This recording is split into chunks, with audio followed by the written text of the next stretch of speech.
All right. I got my man Sulfa back. And Chris Sulfa, right?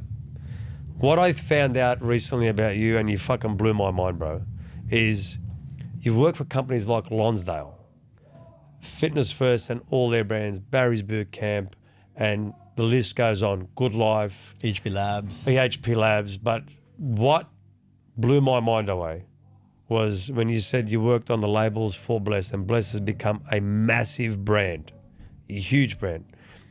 And so when I look back at your whole career, I'm amazed at just how much you've been able to do. And we were having a discussion on the phone the other day where I really have to, for me, it's my duty to take you to that next level.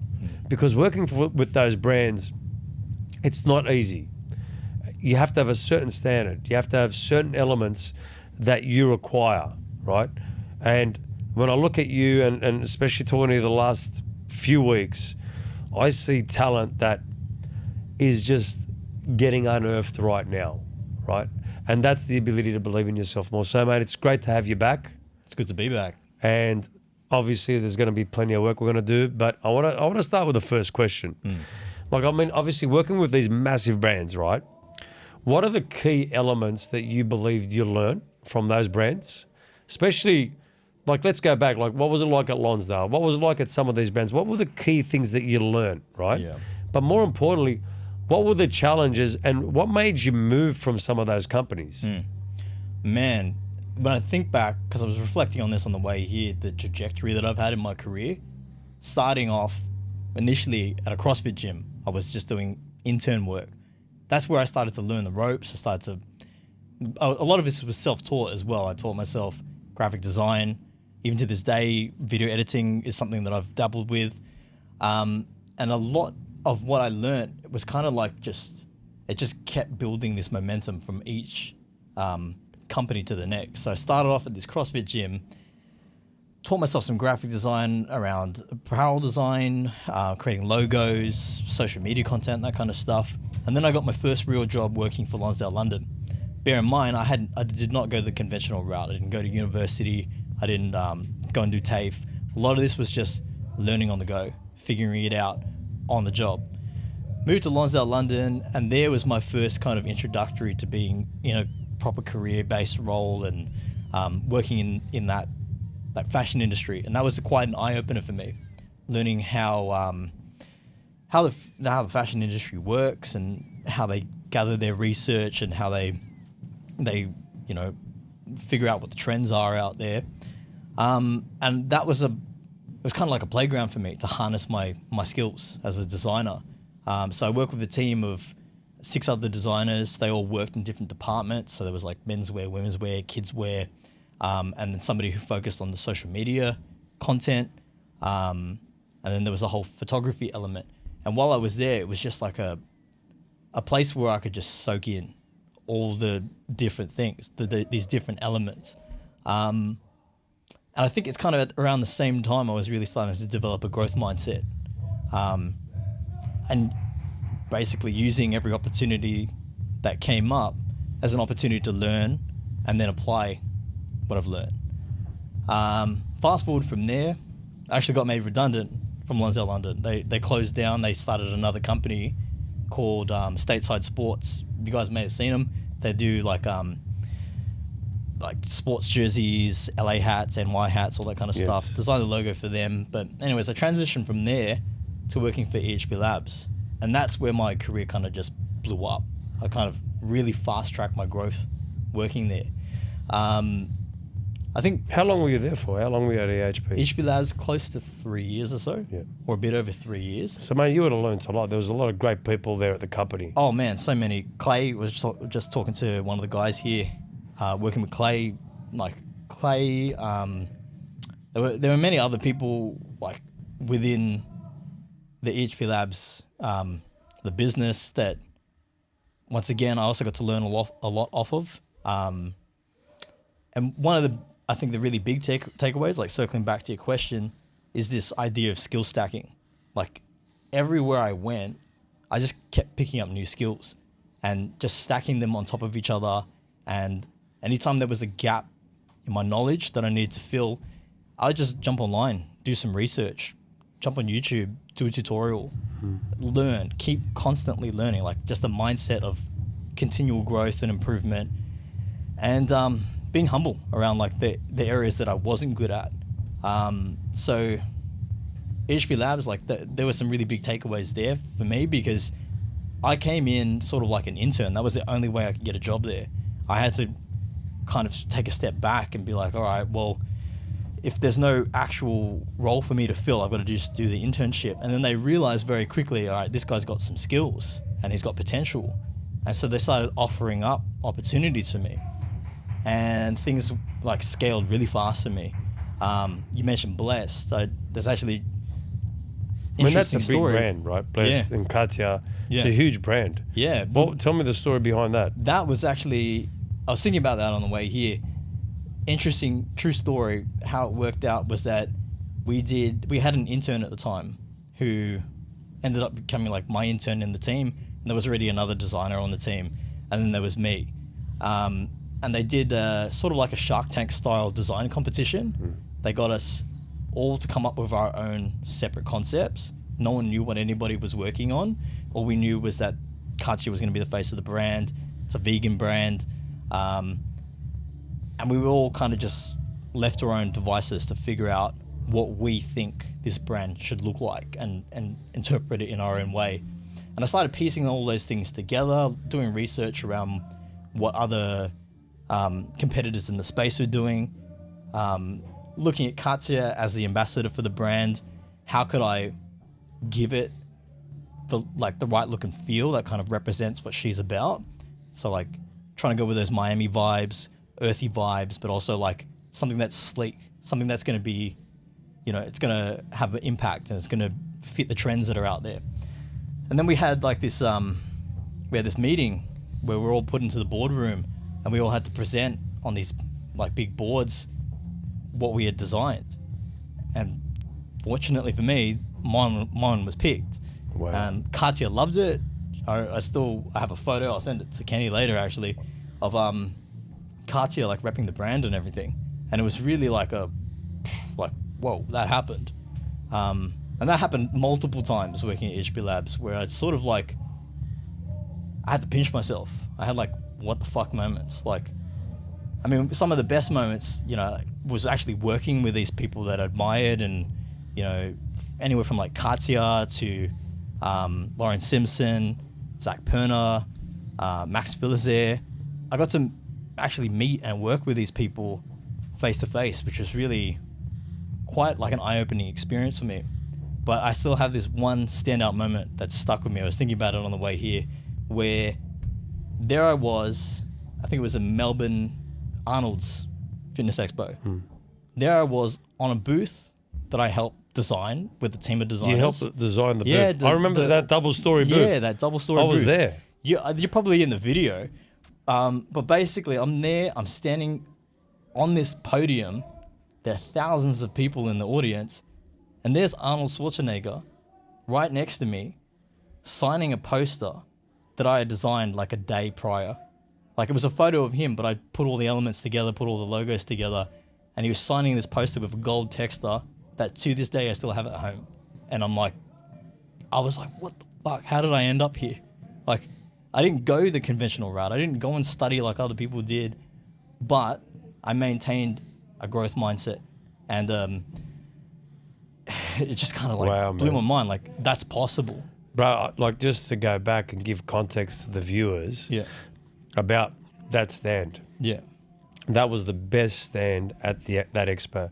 Like I remember Iz wanted to go all out.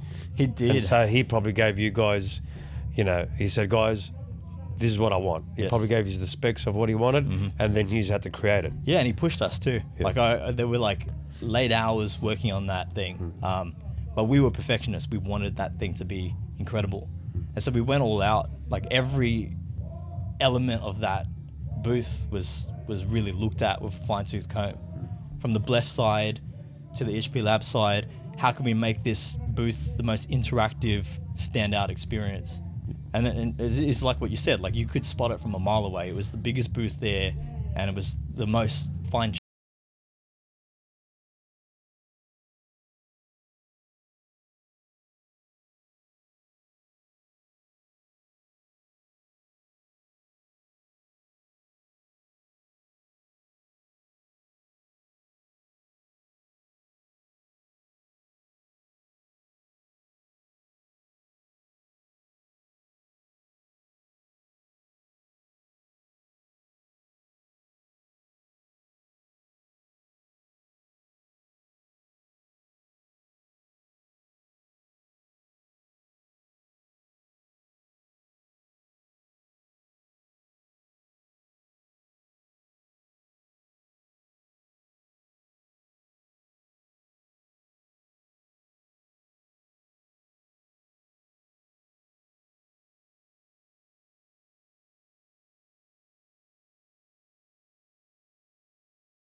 because I think about it like as a one standard, you're competing against your peers. You're also competing against your own self, your self-doubt, your self-sabotage, your inner critic. And then you're also competing against what the industry wants. You don't know how they're going to react to what you're putting out there. And I think the best way to kind of silence that inner critic is to just do the work. Just lean into it and try and put the blinders on and just shut out the noise and focus on what you want to create. But also like do your research, like look at the landscape of what you're putting your creativity into. And then from there, man, I'm losing my train of thought a little bit, but like from there, it's like, you have to kind of like get into the moment of it. You got to just try and shut out the noise. Look, it was like, when I was doing this studio, Yeah. I was like, fuck, what the fuck am I doing here? Yeah. Am I going to be able to get people in here? If they come in here, are they going to fucking like it? Yeah. Are they going to go, this was brilliant, this was amazing? Or they're going to go, yeah, it's just another studio. And even though it's a small space, in each process, I started questioning myself. I said, like, am I out of my depths here? Do I have the capacity and the capability with everything that I've got to be able to dedicate time and hours into this? Yeah. With everything that I've got. And I just said, you know what, Mets, you don't have an option. So I started to move into this place, and and we'll circle back to this of what makes a great coach. I don't give myself an option. So if I'm not giving myself an option, those experiences or this isn't going to work out, like these blinds. The guy came in today, he just put these blinds up for the first time. Didn't have part of the track. And I'm looking at the guy, and I thought he had the wrong track altogether. And he goes, mate, I don't know if I've got all the pieces. And I looked at him and I go, fuck, I'm about to shoot with Sulfa. What are we going to do here? I said, fuck, it is what it is. I go, that's life. So at every point and every step, there's these mental block channels that are holding you back slightly. So when the belief system and the process grows far greater than the blockages that you have, it's almost like you can't conceive the problems anymore, because sometimes they're inbuilt, and then you get pissed off on what you're going to take action on next. So I've sort of been able to remove those mental blocks. And when people ask me what does it take to be a great leader and a great coach, it's more the visionary. It's not like I found these blinds in this company. They're an unbelievable company. They're acoustic blinds. And I was sitting in that chair and I was going, fuck, man, I've got to block the rest of this sound out. Yeah. Right? And I'm sitting there, and this is exactly how it happened. I go, F this. I got on my phone. First place that came up was a place in Artarmon. The guy comes in to put these blinds in today. I go, mate, how long have you been working for him for? He goes, 2 years. I said, what do you mean? Just 2 years. He goes, yeah, I started with them. I go, when did they start? He goes, 2 years ago. He goes, when I went for the job, I thought they were a mad scam. And then I looked at what these blinds do, and I go, these guys are the real deal. And, they've done, Fox Studios, they've done all the different sets of, different broadcasting channels. But I was in that moment of just being frustrated because I had done everything else in the room. I liked the background, but I said, how am I going to be able to block everything else out in order for me to come in this room whenever I want and shoot content that I know is going to be valuable for individuals? So I have to get to the point of frustrated. Like last night I was working on something and I was a bit under the weather and my brain was just like ready to explode. And I just said, put the phone away. You've gone till 7 p.m. Just relax. And I knew that when I did relax, that the next day, everything towards where I was going to was going to work out. It's like Kenny was here yesterday. I said, bro, this is where we're going. I said, whatever I say, I'm going to do. Yeah. And I don't care if I've got the knowledge or I don't have the knowledge. I'm going to find the knowledge that I require to get there. And we were talking about it before. We're talking about download speeds. We're talking about all these elements that make shooting a podcast like this where we can speed it up. We can speed every element up to make everyone's job better. But more importantly, be able to shoot something that we can look at and go, wow, man, We done that. We worked hard on that. You know, we were present in the moment to not give up. Yeah. And I think a lot of the times that's why I ask how to go for, you know, those brands and what you've done with, you know, the expo at the Arnold Classic and the Blessed. I ask that because I know when I'm going through those moments, bro, they're dark. They're dark. It's like when I turn all these lights off, it's dark in here. Yeah. And I start to question myself. And then what I do is I go, mate, you know where you want to go. You ain't going to let anyone stop you. You're going to create the right environment in your life to make that happen. Yeah.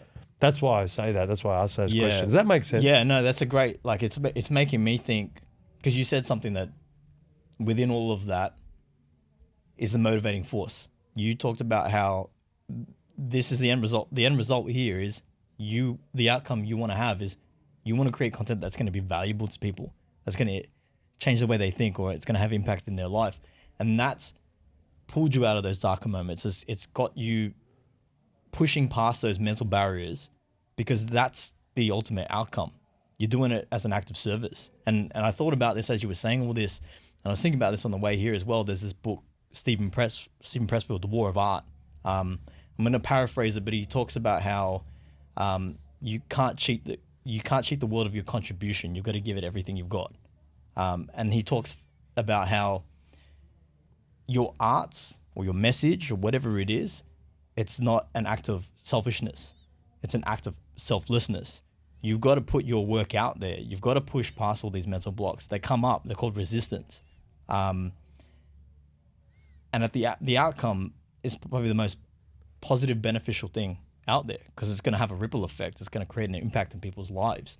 You know, this podcast or any other podcast that you do, it might hit a person in a certain way that just needed to hear that message at that time to change the way they were thinking.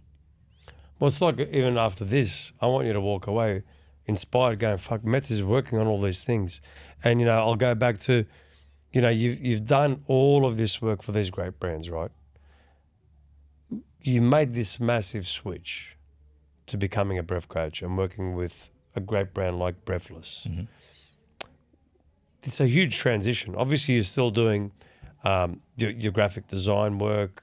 You're still doing your editing work, photography and all that kind of stuff, which mind you, you're fucking unbelievable at it, right? Like you got such, like honestly, Sulfa, when I spoke to you yesterday on the phone, the talent that you've got is way beyond, and we're going to unlock everything to take you to that next level, way beyond probably what you believe you have, right? Mm.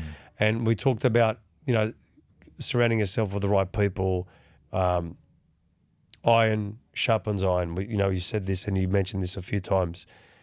So I'm going to circle back to why, and we did touch on this, but why did you decide that breath work is the route you want to go and what you're passionate about? And the New York Times has said that breath work is the new yoga. Yeah.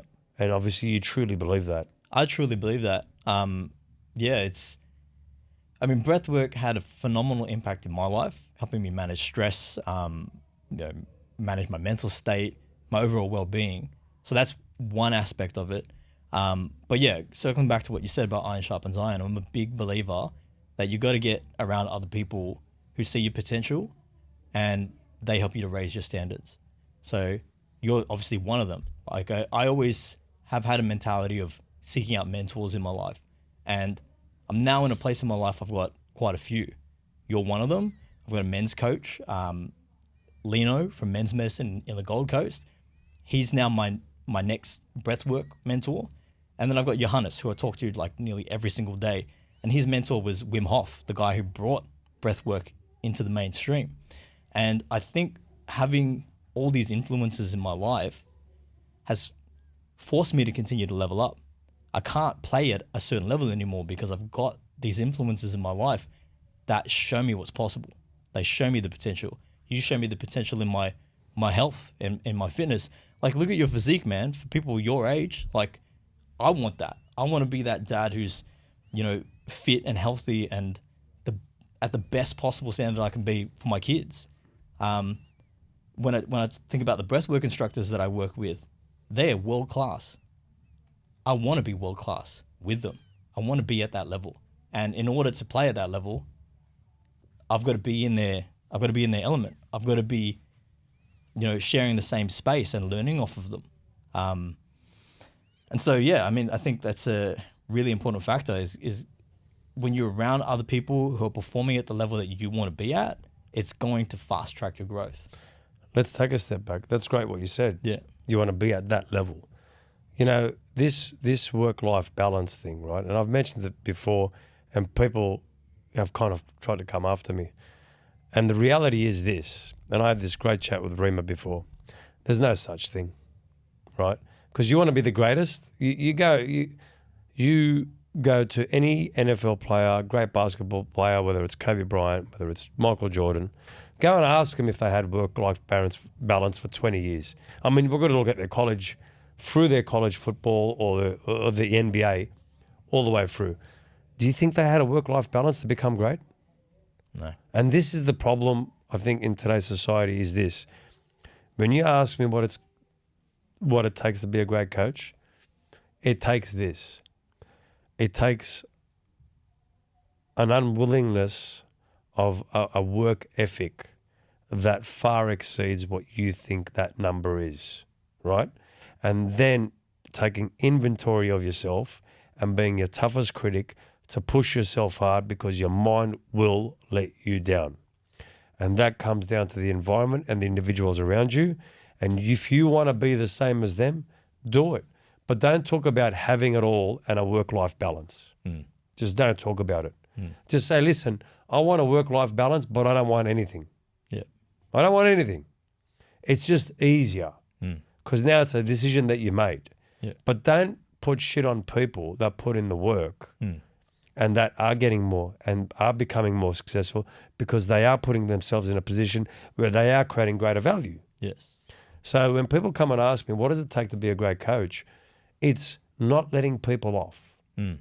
People want everything. They want a vacation here. They want a vacation there. They want to stay in the best places, but they're not willing to put in the work. Yeah. They're not willing to go to places where others are willing to go. They're not willing to have this lonely part of their life when everything else is having supposed fun, that they're going, hey, listen, this isn't for me. I know where I want to go. I know who I want to be. But now I understand what the game involves in order to get there. And you see that the highest performers have no time for anyone else. Yeah. They only have time for the people in their circle, their team, their people.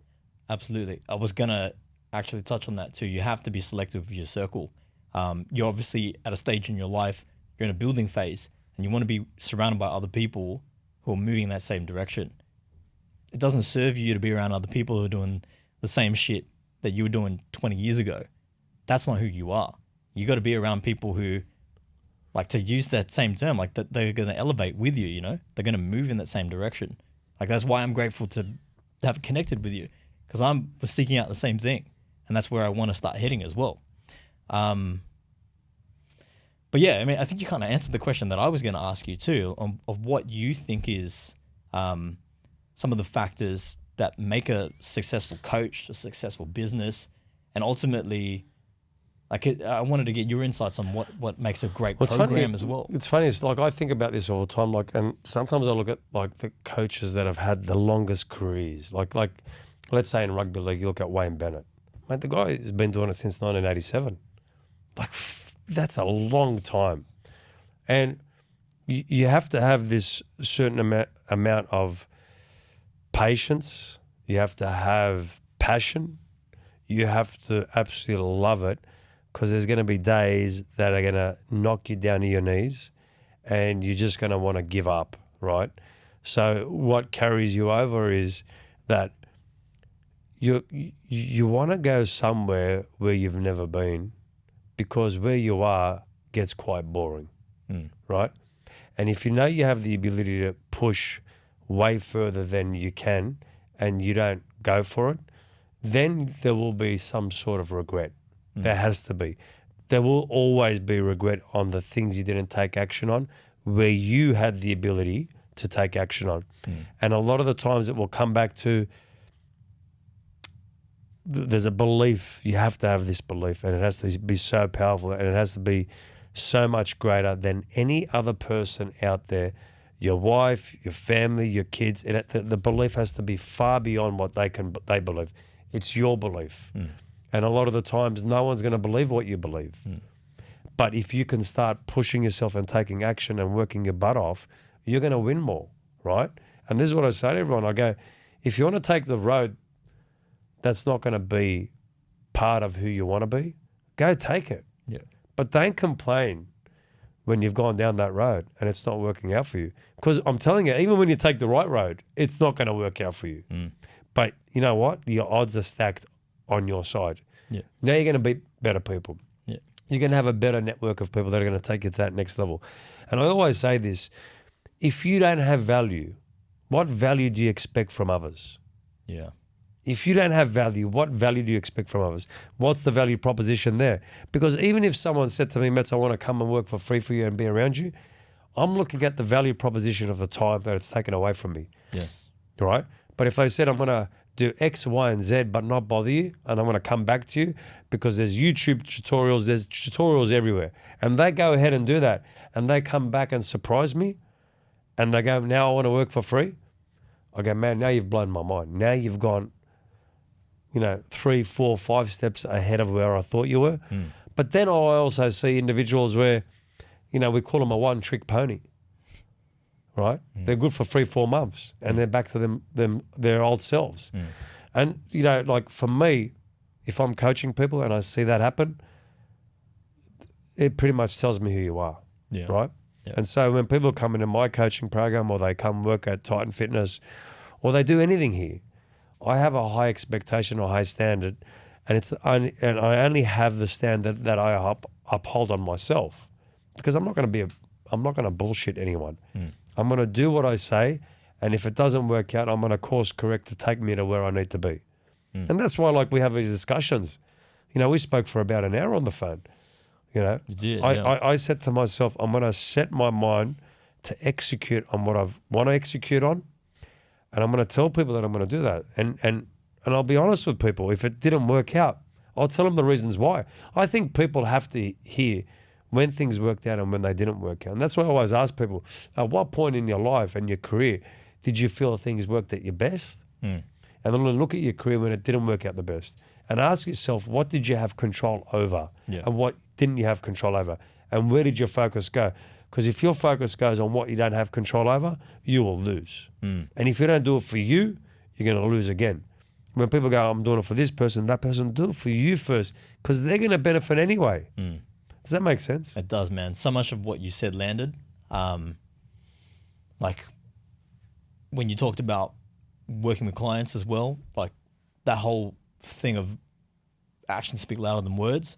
Like when you see that person's level of a commitment and their skin in the game, you know that person's invested in this. They're going to go all in. I think that's really important. Man, a lot of that sinking in. Like it's, yeah. But it's the same for you. We know you're going to do a workshop here at Titan Fitness in November. Yes. We're going to make sure that happens. You're going to bug me all the way through. Mets, here's the artwork, here's this, here's that. Yeah. What are we doing about it, bro? Yeah. Cool, man. We're going to execute this. Because like everything we said we're going to do, because, let's look further ahead. Let's look at the crystal ball. We're in June, July next year, and then we look back and go, man, how much did we get done? Yeah. How many things did we say we were going to do? Yes. That wasn't a reality. For sure. Like you need to do a review.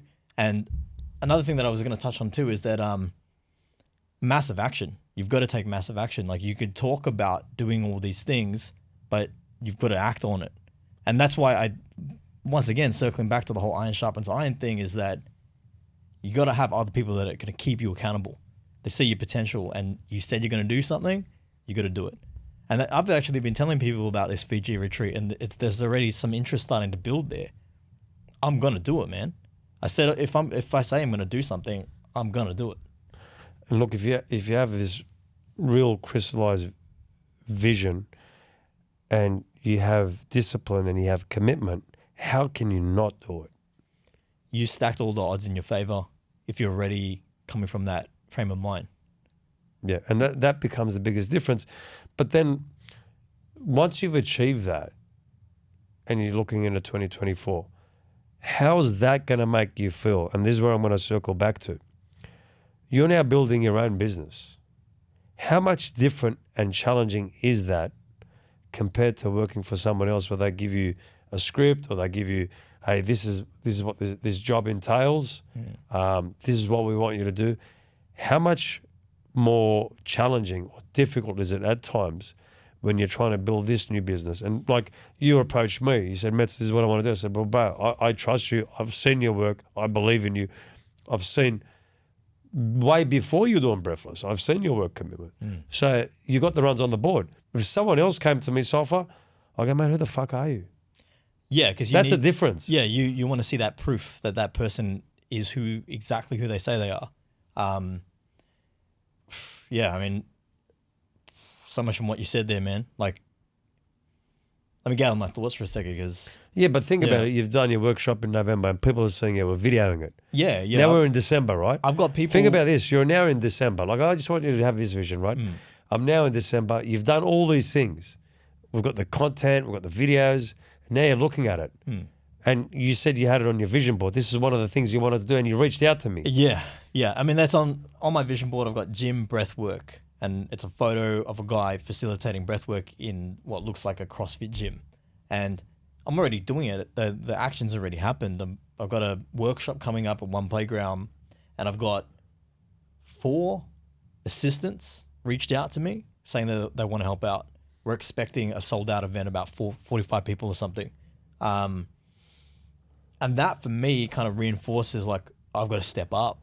I've got to be honest with myself in the areas that I need to improve so that I can deliver. Man, and like back to what you were saying, like with any new venture, there's going to be challenges. There's going to be things that come up. But I think a good thing to do is do a review of what your skill set is, what you bring to the table. And that helps to kind of reinforce your self-belief. Self-belief is everything. You said it yourself in a lot of what you shared today, like the blinds, for example. You made it happen. You're kind of constantly pushing through these mental blocks. And so, yeah, I would say reflect on what you bring into the table. Remember, like, acknowledge that you've got the abilities to achieve what you set out for. And take positive steps. Just continuous positive steps every day. There are going to be days where it's challenging, but you just got to get up and you got to show up. It's just like doing a program with you, for example, right? I know what days I got to get up and I got to train, and I've got to push the needle forward each and every day. With my training, I've got to add more weights every single day, add more reps every single time I'm in the gym. The same rules apply in life and in business. 100%. And it goes back to that old adage, like, the more reps you put in, the more consistent you are. You don't have to be perfect at it, but what will happen eventually, you'll just get so much better at it and so much better. Then you add another skill, and then you get better at that and better at that again, and then another skill. Like, even me having guests here, I have to study them. I have to be able to ask the right questions. I have to give them examples of me to get the most out of them. And, you know, I was a victim of this early in my career as well, where I didn't put quite the reps required in order to get a result, whether it be business, whether it be training, doesn't matter what it was. And the biggest holdback for me was when things didn't go right, I couldn't conceptualize how to overcome that and still stick to my process. And what does my process always look like? I always go back to, have I eaten right? Have I trained right? Because everything else will work out, because I'm relentless in my pursuit of where I'm going. So once you have that relentless mindset of where you're going, everything becomes achievable. You know, like, even if we're looking for more creatives, right? And I always talk about it. I said, we're looking for editors, we're looking for creatives, we're looking more for people to help edit long form videos for TikTok. I'm going to say it every day. I'm going to say it all the time, because we're all in that space, right? And who's it going to facilitate? It's going to facilitate the guys that we're surrounding ourselves with to build the best teams. Because I'm telling you now, and I guarantee you this, when we look back at what we've done and achieved, you know, in the last 6 months, when we look at it next year, I guarantee we're going to go, how did we bring all these people that we required in order to build these big businesses? And I said one thing to Kenny. I said, everything that I say, I'm going to do. Mm. And even if it hurts, even if it's hard, I don't care because it's going to happen, right? And now I'm understanding how that works even more when I look back at my old notes from years ago. I know exactly at what point those notes worked and when they didn't work. Yeah. So taking an inventory of that is extremely important. And, you know, we talked about iron sharpens iron, and I'll circle back to that. That's what it takes. You're looking at who's in my circle. Who do I have to be able to get around to and sacrifice more time in order to move towards the goal of becoming one of the greatest breath coaches in the world, right? What does that look like? Am I saying that to myself enough, right? And, you know, when we talked about coaching, it actually takes that. You're coming back season after season, season after season going, how am I going to improve here? Yeah. How am I going to improve on this next metric? Who do I need in my team? Am I of someone of value to create that person or that space to bring it in my team? You know, you were at Fitness First, you were at Good Life, you were at all these businesses. Yeah. You were doing their graphic design. You probably would have seen elements in there in that culture. You go, this is good, but this doesn't quite work. For sure. I want to keep this thread going, what you're talking about here, because I started thinking about a couple of things. You make us do a weekend review, right? Every week, every Friday. I've got to do mine today, actually. You've seen the one I sent today. Yeah. Because we're getting it a I long did. weekend. Yeah. Everyone's going to fuck up. That's right. You gotta have a weekend review. How'd you go? Be honest with yourself. Did you put in the reps? Did you do your workout? Did you get your photos from every angle showing the progress that you've made? And sometimes it's important to really reflect back on how far you've come. You're talking about reviewing your notes. That's a very different person to who you are now and how you are as an interviewer and how you prepare for this kind of thing. And I was reflecting on this on the way here. I had this experience working at Fitness First, and this is kind of circling back to the self-belief thing. True story, Fitness First, they were trying to relaunch a campaign. This is after the gyms started reopening again after lockdowns. They wanted to come from a different angle and sort of push out this campaign to get new members in and everything. It was at this agency. It was like a think tank, and we were talking about, like, they asked me the question, what does the gym mean to you? And I said to them, for me, going to the gym is like filling up my cup. It's a way that I can fill up my cup so that I can better serve my children, my family, my community, and even my coworkers. And they somehow sort of ran with that idea. They kind of made its way into the campaign messaging, and they came out with this thing called put yourself first, fitness first. And it's like the whole mentality of like, you got to put your oxygen mask on first before you can help others. Going to the gym is not a selfish thing. This is a way for you to invest in yourself, your mental health, your well-being, everything.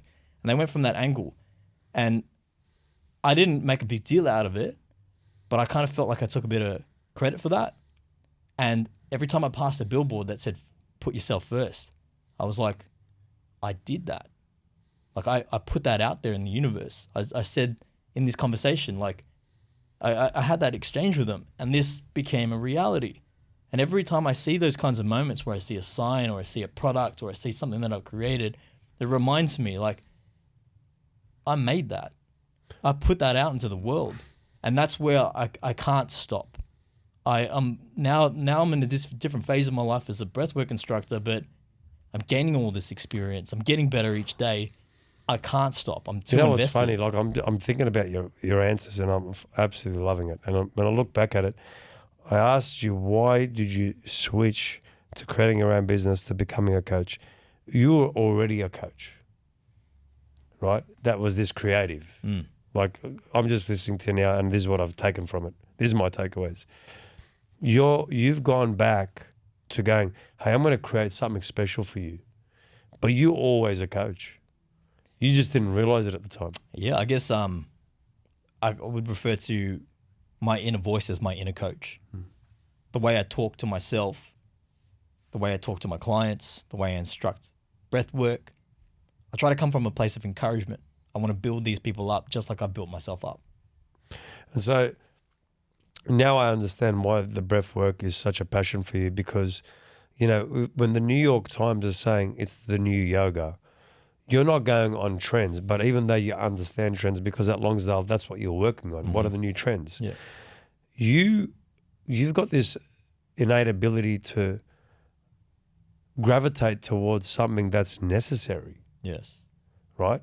Like with everything that you've come up with, Sulfa, and this is why, like, mate, I'm proud of you, but I'm learning so much from you right now, right? And because this is what I want you to understand. You understand trends. You understand quotes that matter. You understand coaching. You understand that you want to become a great coach, so you want to get around great coaches. You've got great mentors around you, and you understand the game of taking it to that next level, right? And, you know, circling back to put yourself first. This is what everyone should do, right? And when they start to do that, you'll understand how you have to be with each person in order to get not only the best out of them, but the best out of you. And when I look at breath work, we're nothing without breathing, right? So you've almost gone back to the most fundamental element that individuals need.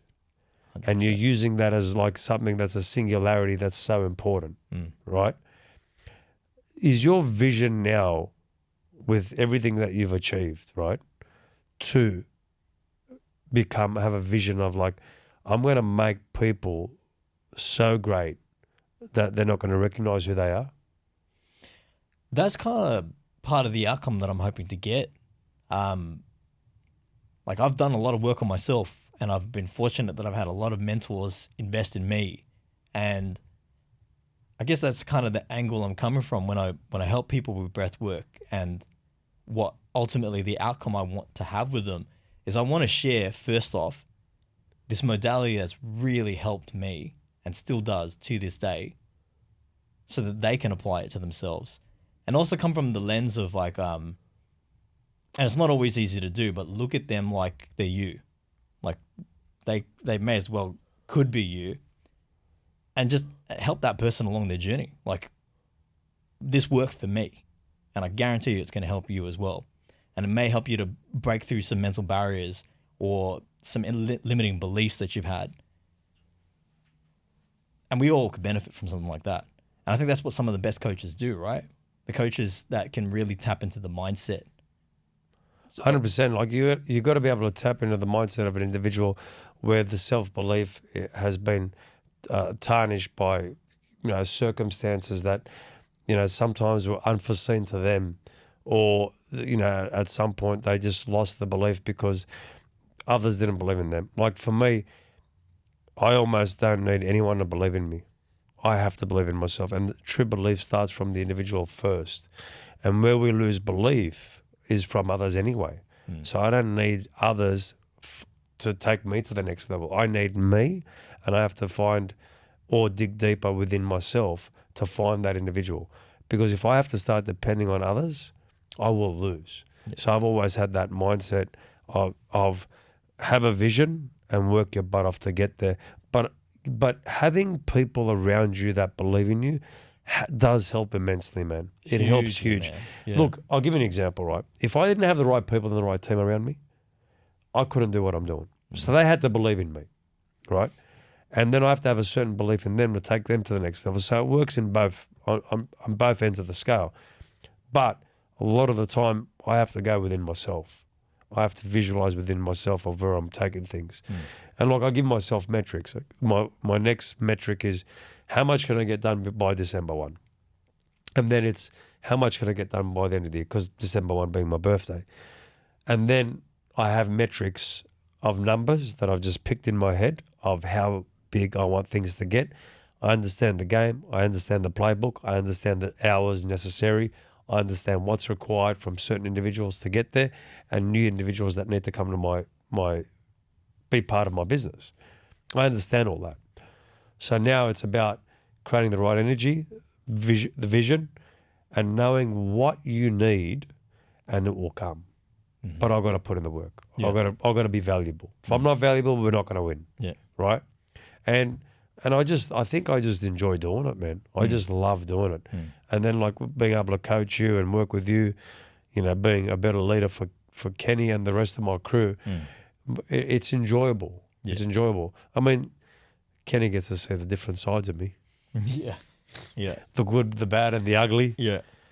But that's just how I am, you know, and I don't look at, it's funny because I don't look at what I do as special. I just look at what I do as taking the next step. That's all I look at. You know what I mean? And that's what makes the biggest difference. Yeah. And that's why, like, I truly believe with all the things that you've come up with for these amazing brands, like, it's not easy, bro. It's not easy. I mean, sometimes we don't realize just how great or impact we have with the things that we do, and we don't take enough credit for. Do you feel like that? 100%. 100%. I try to humble myself as much as possible and not always take the credit for things. I don't need to always be in the spotlight for things.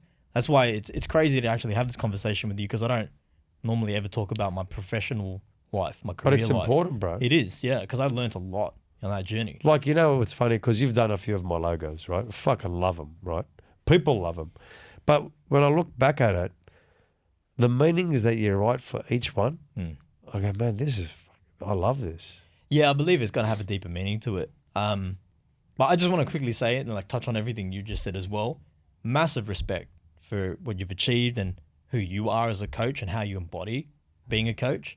I said to you on the phone yesterday that what I look for in a coach, you embody a lot of those qualities. Like I would never let somebody who hasn't been where I want to be my coach.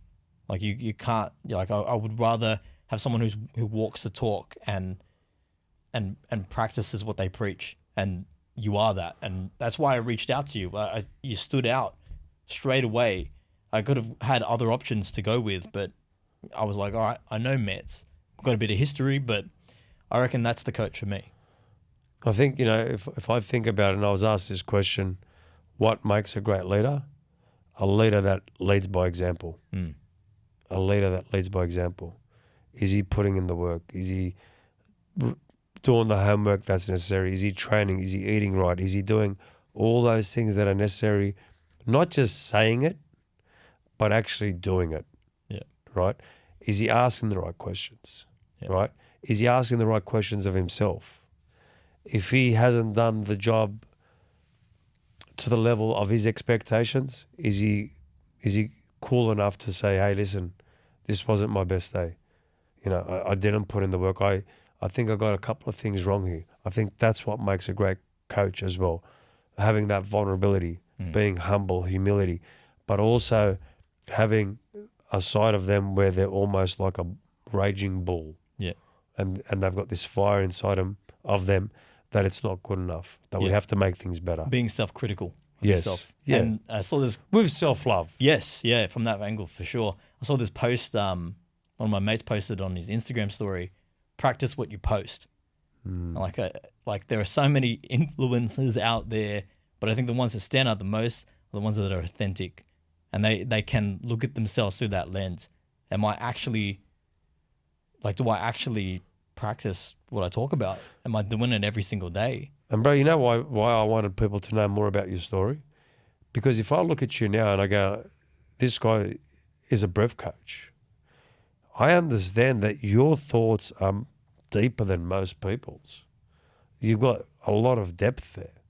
So with that depth, there's a great experience for you to really exceed your expectations as a breath coach because of your vision and how you see things, because the stuff that you came up with for Fitness First, the stuff that you've come up for Blessed, you know, the Arnold Classic, that whole, you know, it was like a massive theatrical theatre what you have done there, and the audience, I remember that day. They were just like over the moon. For you to be part of all of that, that tells me, you know, how far you're going to go.